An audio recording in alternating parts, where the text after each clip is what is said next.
Hey guys, welcome to mini vlog. ఈరోజు లేచాక బయట చూస్తే ఫుల్గా వర్షం పడుతుంది. ఈ వర్షంలో వేడి వేడి ఇడ్లీ విత్ పల్లి చట్నీ తింటే అద్దిరిపోతుంది. కానీ ఇంట్లో ఇడ్లీ పిండి లేదు. సో ఇడ్లీ పిండి ఇన్స్టామార్ట్లో ఆర్డర్ పెట్టి చట్నీ చేయడం స్టార్ట్ చేశాం. మా ఆయన తన స్టైల్లో పల్లి చట్నీ చేస్తా అన్నారు. చేస్తా అంటే నేను ఎందుకు నువ్వు అంట క్యారీ ఆన్ అన్నాను. కొబ్బరి కట్ చేసుకుని పచ్చిమిరపకాయలు ఇలా ఉడకపెట్టుకుని పల్లీలు ఫ్రై చేసుకుని పొట్టు తీసుకొని పెట్టుకోవాలి.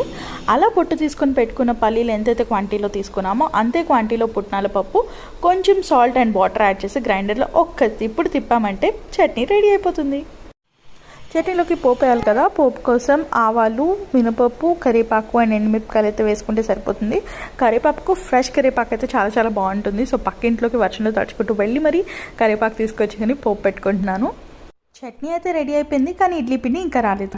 40 minutes తర్వాత కొత్త పెళ్లి కూతురులాగా ఇడ్లీ పిండి అయితే వచ్చేసింది. అప్పుడు ఇంకా ఫాస్ట్గా ప్రిపేర్ చేసేసుకొని హ్యాపీగా వేడి వేడి ఇడ్లీ విత్ పల్లీ చట్నీ, రైనీ